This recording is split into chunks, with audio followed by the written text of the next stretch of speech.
kangit-ngit o mga suliran sa kalibutan, suliran sa mga kabataan, nagkadaiyang korupsyon sa katilingban, ug bisan sa atong simbahan, adiksyon o suliran sa droga, panagbahin-bahin sa katawhan, sa relihiyon o tinuhuan, ug uban pang mga suliran, unsay mga hinungdan na ining tanan. Tungod ni ini nahimugso na tao kining tulumanon, lamdag sa kahitasan, tulumanon nga muayag, mubatbat ug mutubag na ining tanan. Uban na ining inyong sulugoon, Silbert Dundoyano alias Veritas. Lamdag sa kahitasan! Lamdag sa kahitasan! Ang maong tulumanon, inyong madungog matag adlaw, Lunes hangtod Sabado, sa may alas 6:30 ngadto sa alas 7 sa gabi. Ug sa adlawng Domingo, alas 2:30 ngadto alas 3 sa hapon.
Kita mga ginikanan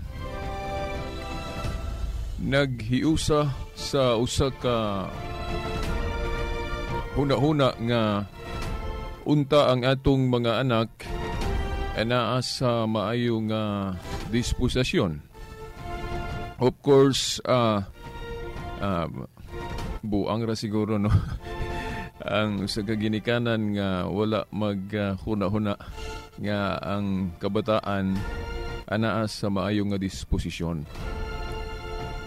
Apan ngano man nga kasagaran karon ato mangyong nahimong dako kaayong suliran o problema.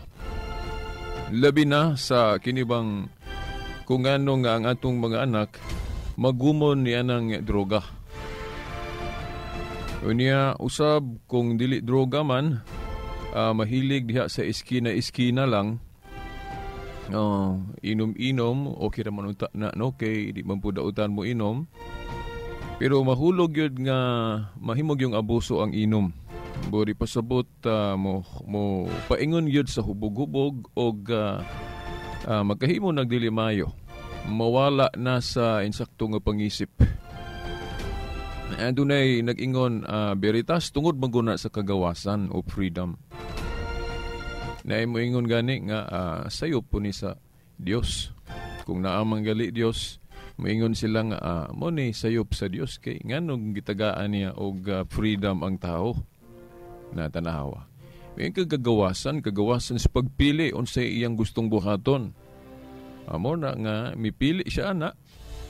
Amo na resipyat siya. Mayon dato no kung ang tao gibuhat sa Dios nga murag robot ba, i-program na daan nga mao ra gyud ay mabuhat, i-program nga maayo ra gyud ay mabuhat, dili nang daotan. So inana unta to ang Dios. Murag mahulog ba nga diktahan na nato ang Dios. Okay, kining kagawasan kung moingon ta nga himuon na lang unta tag murag robot. Ikaw sugot ka nga murag kag robot, dili ka kapili. Ako di ko mosugot. Di ko musugot nga himuon ko sa Dios nga murag robot. Anong dili man ka musugot? Basig mo makigirgo ka nako. Mainoon dili ka kabuhat og daotan puro sumayo ra gyud. Well, kung ayo na itong balanse, no? Tungod ba sa kagawasan nga gihatag sa Ginoo nato, dili na ta kahimog maayo? Di ba? Nga naman lagi nga, doon na may uban nga, na sila'y kagawasan, kay tao man sila. Magkapili man sila. Nga nung nakahimo man lagi sila sa mga maayong mga buhat. So, dili problema ang kagawasan. In fact mo ni nagtugan sa usa ka dignidad sa tao, nagitagaan yun siya sa Diyos o gusto kagasa, gasas pagpili, laliman kung di tatagaan ni anang gasaha, kanang free will, nga mura tagrubot, di takapili sa atong gustong buhaton. Ako di kumusugot. Dili nato pasanginlan ang kagawasan nga gihatag sa Diyos kanato. Siguro ang sayop nato nga panglantaw may tungod sa kagawasan, mao nay nakaproblema nato. Actually, kining problema nato sa atong mga kabataan, dili man gyud malalis nga dako kaayog porsyento nga kitang mga ginikanan ra po hinungdan ani. Kita ra gyud mga ginikanan. Ngano man kay kanang bata god teachable man na. Makat-on man yun na. Kanang bata makat-on sa unsang paagi sa iyang senses. Unsa man na sa iyang mata nga makita, no? Pinagis makita niya, then pinagis mapaminaw niya, mabati niya. No, sa ako nang giingon sa part 1 nga giisgutan nato ning suliran sa kabataan. Di ba? Ang bata kung ang pinulungan sa ginikanan mo'y madungog Bisaya, so ang bata makakat-on og Bisaya yung pinulungan. Dili gyud in English, di ba? Yan mo ta sa gawas sa Amerika, for example, nganong mga English pod ang ilang mga bata dito. Nung tungod kay mga ginikanan ang gihimo nga lingwahe nga ilang gipadungog sa ilang anak in English, mo nang in English pod ang nagkatunan sa bata. Subot ipasabot, nato mga ginikanan kung naunsa na atong anak. Nga naman nga atong anak napunta man sa adis-adis. Well, siguro, wata kabantay o unsa na nang nakita sa atong mga anak. Unsa na ang mga nasa iyang duol, unsa na iyang nahimong mga barkada. Unsa na iyang nahimong mga classmates. O diha man na makuha. Unya pod kining atong telebisyon pod. Kining atong telebisyon nga bisag gibutangan nag parental guidance. Masipyat mangyapon ta na bitaw man ginikanan. Yan naman. Unya kining ato pong mga media, di lang ta mag general lang ni ato, di kita magtumbok gyud og usa ka media. General lang gyud, no? Nga bantayan po nato kitang nas media, no? Diya sa telebisyon, radyo, magtelebisyon, no? Audio o video. Kay sa senses lagi na, no? Madungog. Pananglit doon na tayo mga advertisement ba sa radyo? Unsa mga programa diha nga wa na to gi-filter. Wa na to gi-monitor og maayo. Na unsa na madunggan ya kana ra bang madunggan balik-balik then walay mo ingon nga uy di man to maayo. Mahimo nang normal sa mga naminaw. Di ba? Then mabahin na sa senses sa atong mga kabataan. Okay ra di ito. Amo na nga ila po din ang ilitok pananglit dunay mga pulong madungog nila sa radyo nga dili mahayon ta to. Nya sigig madungog sa mga bata, diya madungog. Diya mahimo na nilang normal kay wa may ingon nga oy di man tumayo. Mao na nga di katingala nga makatingala lang tas to mga bata, oy lahi man pastos mo kay mga istorya. Tungod kay na dungog ba o sa television mao pod? O kana mga violente nga mga salida na maawat man na mamimik, may siguro nga kita mga ginikanan mag-research taan ng development sa atong mga bata. Unsa hinungdan ana kay actually naara na to sa atong administrasyon pag dumala isip mga ginikanan na adiha ang hinungdan. Usa pa pod kitang mga ginikanan malimot bata nga ang atong teacher una sa tanan ang atong simbahan. Kay naa sa unang Timoteo 3:15 matud pa ni San Pablo, ang haligi og sukaranan sa kamatuoran mao ang simbahan. Hindi ba ang Diyos nagpadayag sa iyang revelasyon? O timanan biya nato nga ang labing nasayod gud unsaon pagkinabuhi diri sa kalibutan, no, sa lohika sa maayong pangisip, moingon ka nga kinsa man akong pangutan-on nga unsa akong dapat mahibaw-an nga aron magiyahan ko unsaon pagpuyo niining kalibutan na. Of course sa lohika, siyempre ang labing nasayod unsaon pagkinabuhi sa kalibutan, siyempre ang naggama ra pus kalibutan. Di ba pananglit ikaw maka-imbento kag usa ka butang. Kung ikaw mo'y inventor sa usa ka butang, ikaw mo'y labing nasayod unsaon paggamit ang maong butang. Unya kining kalibutan nga atong gipuy-an, atong nagkinabuhi ta diri, kinsa may gagamaan ni wa may laing pasangilan bisag usang tinuoanan, no, gawas atong mga atheist, no, mo katong mutuog Dios pasangilan Dios man gyud. Moingon nga ang Dios may gabuhat sa kalibutan. Nasa ato pa siya mo ilabing nasayod unsaon pagpuyo ning iyang kalibutan nga iyang gigama. Dili kita kay binuhat ra puta. Mao na nga mangutana ta niya. Unya sa Biblia sa Hebrehanon 1:1 ngadto sa 2. Kay mayon ka nga asa man nato mahibaw-an beritas ang pulong sa Dios. Kinahanglan aron masiguro unta beritas manaog na siya, makikistorya gyud ka na makita gyud. Ay agoy ato na pong butan ang Dios, no, kita na pay magbuot unsaon niya pagkikistorya nato. Well, mosalig lang ta, no, sa atong pagtuo kay ang Dios go dili nato mabutan sa iyang mga pamaagi. Ato lang sayron o giunsa sa Dios pagpadayag iyang mensahe. Naman na sa Biblia, klaro. Hebrehanon 1:1 ngadto sa 2, ang Dios nakig-istorya sa mga tao o una sa daang kasabutan pinaagi og mga propeta. Una nga niadto sa daang kasabutan mahibaw-an nato ang mensahe sa Dios iyang revelasyon pinaagi sa mga propeta. Unya kung dili gali maninghog, dili gali manalinghog, dili gali mutuman ang mga tao sa gisulti sa mga propeta, diin nakig-istorya ang Dios ngadto kanila, dili dayon maayong sangputan, di ba? Mga irregularities magawas dayon, di ba? So muna dili pagsunod. Unya diretso ta kay dili man ni kuan natong oras, no? 30 minutos ra man sulok-sulok surata ani. Ang importante makuha nato ang mensahe. So diretso ta kay mga naa naman ta sa under naman ta sa New Covenant o New Testament. Unya giingon diya sa Hebrehanon 1:1 ngadto sa 2. Niadto no sa daang kasabutan nakig-istorya ang Dios pinaagi sa mga propeta.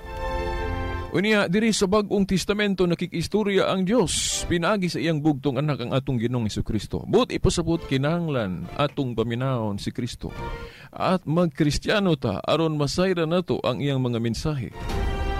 Unya unsa may mensahe sa atong Ginoong Hesukristo? Ang nagtukod siya o katilingban o iglesia. Mateo 16:18, Pedro sa ibabaw na ining bato, tukuron ko ang akong simbahan o iglesia, unsa man ang simbahan gatawhan. Yan, ingon si Pablo, ang simbahan kuno ni Kristo haligi og sukaranan sa kamatuoran. But ipasabot ang kamatuoran o ang mangkahibalo unsaon pagpuyo sa kalibutan, kinahanglan maminaw ta sa iyang simbahan. Kinaaman diha ang kamatuoran mahitungod sa unsaon pagkinabuhi dinhi sa kalibutan. Di ba? O bitaw diya sa San Lucas 10:16 unsa may giingon sa atong Ginoong Hesukristo. Ang naminaw ninyo no akong simbahan samarang naminaw nako. Ang wala maminaw ninyo wasab minaw nako. Sa ato paghihimon yang spokesman ang iyang simbahan diri sa yuta mo na nga kanang mangutana nga beritas. Kinahanglan mutuo lang ko ni Kristo, mutuo lang ko Dios kung munaog gid siya gid mismo makig-istorya. Ayon ang mga pare kay parehas na nato masayop. Well, dili ta kabuot sa Dios ug unsaon niya pagpadayag siyang mensahe. Unsaon man? Naa sa Lucas 10:16 sa may giingon niya. Ang naminaw ninyo kisa man ang kaninyong gisgutan niya mga tinunan, ang unang mga pari. Unang mga ministro niya. Iingnan niya ang naminaw ninyo samarang naminaw nako, wa minaw ninyo, ang wa maminaw niyo, wa pod minaw nako. So gihimo niyang spokesman ang iyang iglesia diri sa yuta. So doon na daay protocol. Doon ay pagrespeto o otoridad. So dili day tinuod nang giingon po sa uban ba nga ang ato kunong tuhuan si Kristo ra gyud wa na nilabot ng ubang mga tao. Masayop na kay mismo si Kristo nagingon. Maingon nga ako gipadala sa amahan, ako usab nagpadala kaninyo. Unsa man ang pinadala sa amahan kinsa inahanglan ra ba gyud atong paminaw na kay messenger man na. Nasa Juan 20:19 ngadto sa 23. Gihuipan sa espiritu ang mga tinunan. Then giingnan sila sa atong Ginoo. Maingon nga ako gipadala sa amahan, ako usab nagpadala kaninyo. So iyang gihimong messenger sab ang mga tinunan. Unya iya pong giingnan nga di man pud mo magdugay, kinahanglan manudlo po mo mga sumusunod ninyo. Mao na nga magpandong mo kamot sa to pa kanang gitawag na tug ordination. Ordination. So sa kasaysayan, ang nakapanunod sa pagka-messenger sa mga apostol kini nga atong mga obispo. Ano man kay sa law of succession, di ba? Sa mapananglit si Obispo Ignacio, no? Ato naman yung kanunang hisgutan sa atong tulamanon, si Obispo Ignacio tinun-ana ni San Juan, bisan sa Wikipedia ato nang mabasa, no? Saint Ignatius of Antioch, doon na po na siya mga sinulat o gani usan ni kaligong ebidensya nako nga ang Katoliko mo gani ang tinuod nga iglesyang gitukod ni Kristo kay siya may unang nigamit anang pulong Katoliko, iya kanang gihingalan sa iglesyang gitukod ni Kristo para matuman ang giingon ni Kristo sa Marcos 11:17 nga ang iyang balay kun iglesia taugon og balay sa pagampo og alang sa tanang kanasuran. Remember nga si Kristo may nag-ingon ana, wa siya moingon nga ang akong balay o iglesia tawgan ninyo sa akong ngalan. Kanang pagngalan-ngalan sa paggamit sa ngalan ni Kristo, pagtawag sa iglesyang gitukod ni Kristo, kasagaran ana sulti na ni Pablo. Sakto raman, di mo po na daotan kay nagtugan man po gusto si Pablo kay ingon siya nga kining simbahan ni Kristo siya may gatukod ani mo nang ako po ning tawgon og iglesia ni Kristo. Ya mo kay ang mga sakop pod gitawag man sa pagkasantos o pagkabalaan mo na nga ako po ning tawgon diya sa 1 Corinto 14:33 og iglesia sa mga balaan. Nya tungod kay kining simbahan na iya man ni sa Dios nya Dios pod si Kristo. Ako po ning tawgon og iglesia sa Dios pero ti man ni usara ni ha dili ni dagang pundok usara ni kapundok kinasa Juan 10:16 usa ka panuno usa ka magbalantay. So, mauna nga, kung tanaw na to sa history, kay gisugo lagi ang mga apostol, nga magpili po sila mga sumusunod nila. Nya, naaman na sa Wikipedia, no, sa history. Usa sa nahimong tinunan ni San Juan, mao si Obispo Ignacio. No, dili ng mga founder ron sa mga relihiyon, no? Kasubo ko sa pag-ingon, no? Historically, ang example nga obispo nga makaingon ta nga Katoliko gyud kana si Obispo Ignacio. Direk tinun-an gyud ni San Juan. Mao na dayon gani siya po'y nagsulti, no? Naaman ko'y kopya mao na nga nganong atong espesyal nga adlaw ron kanang Domingo na. Kay siya po'y nag-ingon ana ni Obispo Ignacio nga dili na tong Jewish Sabbath kay ingon man pud si San Pablo nga landong ra tong Jewish Sabbath na sa Colosas 2:14-17. Yan ingon si Obispo Ignacio ang adlaw nas Ginoo. Nya ang adlaw sa Ginoo da sa pinadayag 1:10 giklaro ni Obispo Ignacio, no, sa iyang sulat sa mga taga Smyrnians nga mao na ang Domingo. So mao na nga naa nato mahibaw-an ang mensahe sa Dios sa atong simbahan. Unya karon lahi man kay kita mga ginikanan gali mismo kita may una magsupak-supak simbahan.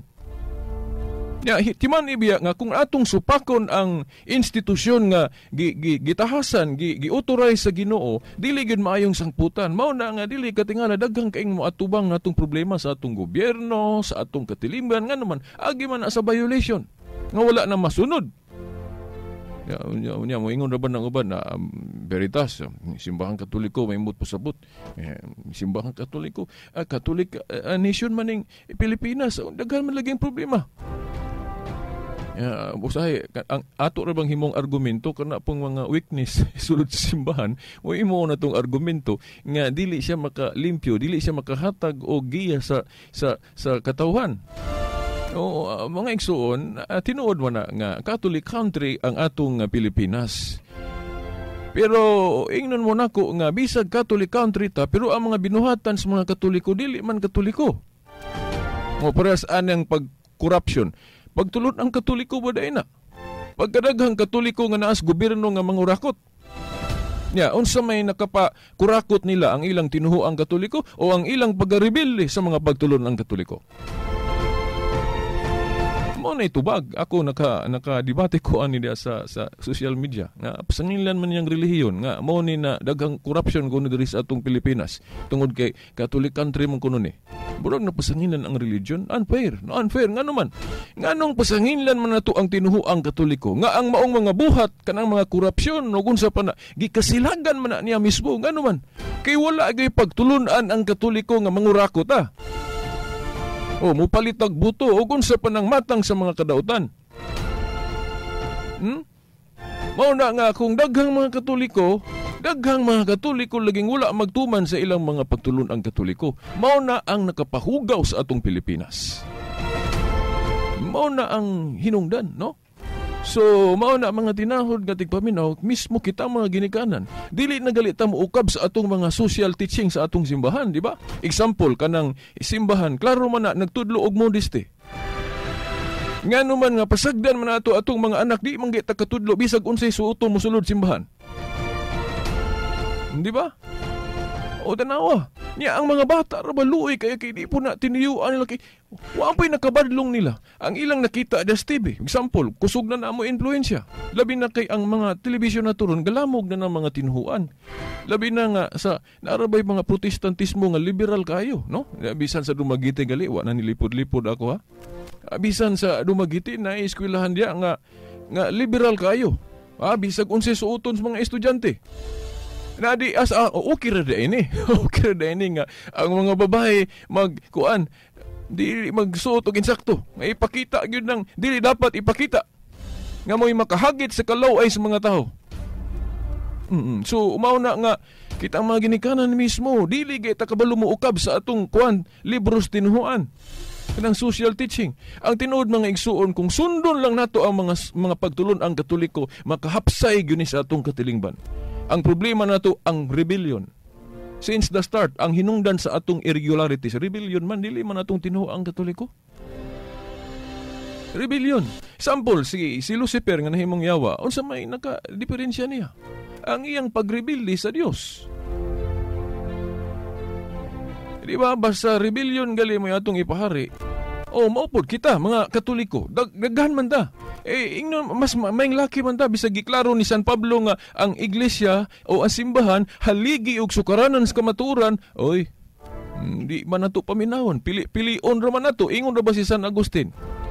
Ang usa kuno ka Kristiyano nga ingon siya nga nahigugma kuno siya sa ebanghelyo. Nahigugma kuno siya sa ebanghelyo unya pilion ra niya unsa nang nasuwat diya sa ebanghelyo. Katong ebanghelyo nga di siya gusto, dili niya sundon. Katurang ganahan siya. Pilion ra kunong nasulat sa ebanghelyo. Nagkaroon sa giingon ni San Agustin, dili ka tinuod na nahigugma sa ebanghelyo. Ang imong gihigugma ang imong kaugalingon. Ngano man kay ikaw may magbuot unsa imong tumanon. Dili man ang tibok ebanghelyo. Mao na kita ang mga Katoliko maigo na. Kay ngano man pag ingon simbahan, dili lagi ng artificial. Lisod man na simbahan. Sige mo na nga. Sa sunod po, ato ning mahisgutan pagyugayo mga igsoon, no? Nga, kini, dili ni problema gyud sa atong tinuhuan. Kay atong tinuhuan, dato kay mga pagtulunan, laliman ka, no? Kung ato kung tanawon gud sa Biblia, unsay hinungdan nga sa wa pagyud mo kayab si Kristo sa langit sa dihang naa pa siya yuta nganong niingon man siya nga mangayo ako sa amahan ug laing manlalaban nga iyang ipadala dinhi ninyo. Ano man kay di man siya magdugay, siya manlalaban siya, no? Pero di man siya magdugay, mamatay, mabanhaw, mabalik sa langit. So ang mahitabo mawad nagmugiya ang iyang katawhan diri syuta. Munang concern man siya nga agoy luoy kayo kung mga tao kung way mugiya. Munang nangayo siya laing manlalaban. Ang espiritu sa kamaturan gipadala mo na mugiya. Muna sa adlaw sa Pentecostes na padala ang Espiritu Santo. Muna nga ang simbahan kasaligan kung manudlo. Nya di man ta musalig kay mas maing laki pa man ta. Nya si Kristo nag-ingon diya sa Lord's Prayer, Amahan namo na ka sa langit, pagdayon imong ngalan, matuman ang imong pagbuot. Sige taglitok ana, sige tagsimba, sige glitok ana Lord's Prayer, matuman ang imong pagbuot, pero bawo-bawo ang akong pagbuot mo'y matuman. Ang akong pagbuot mo'y matuman, di ba? Okay, kanang paghubog-hubog lang, for example, kanang paglulong sa droga, adik-adik. Tudlo ba din ani Kristo? Tudlo ba din sa Espiritu Santo? Ang akong pagbuot may matuman. Nya sigig simba o nya sigig ang imong pagbuot may matuman, pero ako di ay. Sumaw na ang hinungdan.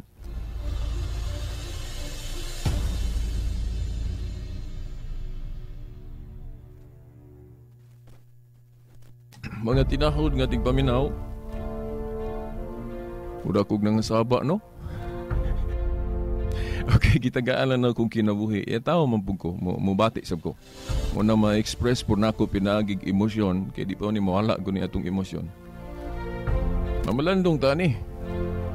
So, ako naghagit kaninyo, suway ragod nga kitang mga Katoliko, ato yung tinud-on ang atong pagtuo. Di ba? Sure ko, di manggali 90%, 85%. Kung kitang mga Katoliko matinud-anon ta, madala pa nato ng ubang mga igsuon natong nahimulag kung dili na Katoliko.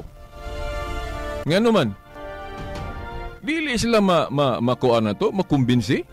Nga mga butan naman ta? O pa yung sila sigilag atakihon Katoliko, kinaghan pong badlungon Katoliko. Pero daghan tang Katolikong buutan, magsige pa ka sila pangatake na to. Maulaw po sila, anak.